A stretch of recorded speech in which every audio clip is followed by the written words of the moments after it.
Assalamualaikum warahmatullahi wabarakatuh. Salam damai sejahtera untuk kita semua. Om Swastiastu, Namo Buddhaya, salam kebajikan. Jangan pernah melupakan sejarah atau jas merah.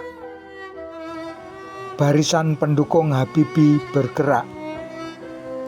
Partai Golkar saling salib di jalur kuning.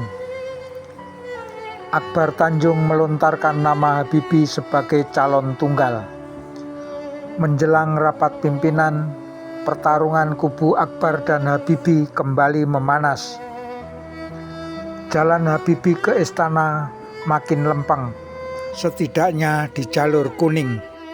Dalam rapat kerja nasional (Rakernas 1 Golkar awal Maret silam, namanya telah bertengger di pucuk beringin. Sabtu pekan lalu di depan kader Golkar se-Sulawesi Selatan di Ujung Pandang, Ketua Umum Akbar Tanjung menegaskan meski ada sejumlah kandidat lain, Partai Golkar akan tetap mencalonkan Habibie sebagai presiden mendatang. 4 hari kemudian, Bung Rudi pun semeringah menyatakan kesediaannya dipilih lagi sebagai RI 1. Cuma jalur itu belum bebas hambatan. Para pendukung Akbar yang berprinsip asal bukan Habibie langsung bereaksi. Marzuki Darusman, salah satu ketua, kontan angkat suara. Pernyataan Akbar bukan kebijakan partai. Soalnya berdasarkan keputusan Rakernas, dari 5 nama yang tersaring, Habibie, Akbar, Wiranto, Sri Sultan Hamengkubuwono ke-10 dan Ginanjar Kartasasmita calon jadi presiden baru akan diketuk di rapat pimpinan (Rapim) mendatang. Saat Rakernas di Jakarta itu, Habibie memang bercokol di nomor 1 (29 suara), disusul Akbar 26 suara dan Wiranto 21 suara.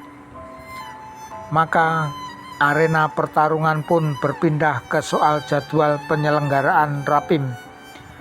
Dalam Rakernas lalu, menurut salah satu tokoh Golkar dari kubu Akbar, Ade Komarudin Mohamad, kelompok Habibie gagal mengegulkan jagonya itu sebagai calon tunggal. Karena itulah mereka ngotot segera menggelar Rapim sebelum pemilu.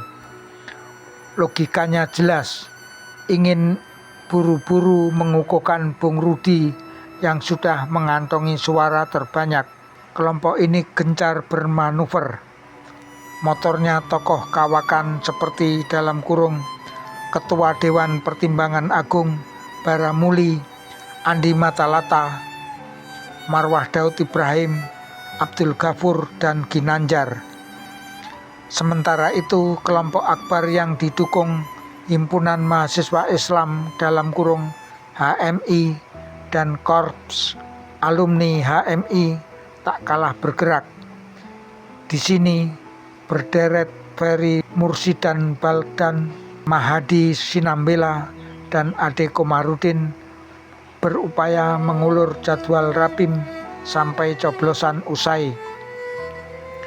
Tujuannya mempertahankan nama sang ketua di daftar calon.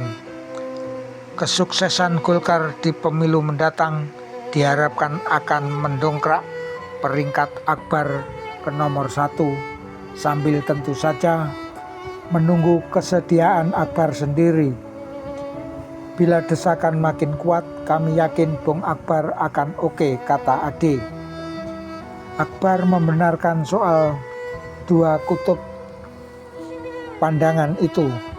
Cuma katanya lagi, sampai sekarang hari H belum diputuskan.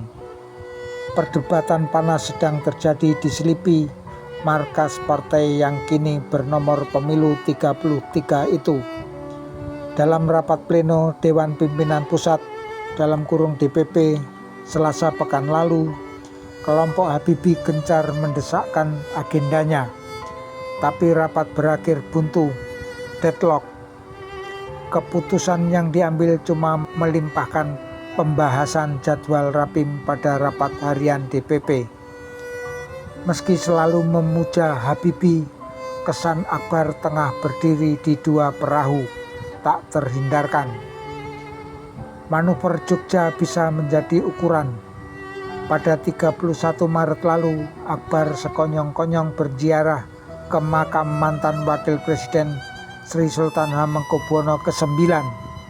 Setelah itu secara khusus ia menemui putra almarhum Sri Sultan Hamengkubuwono ke-10.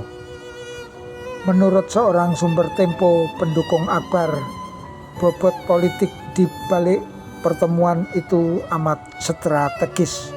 Pokok pembicaraannya berkisar pada paket pimpinan nasional. Apalagi di Rakernas lalu, pengurus Golkar Jogja memang sudah tegas-tegas mengusung kedua nama itu. Habibie enggak direken, alias tak masuk hitungan. Dukungan partai lain terhadap Ngarso Dalem juga amat kuat. Misalnya dari Gus Dur, bos besar Partai Kebangkitan Bangsa.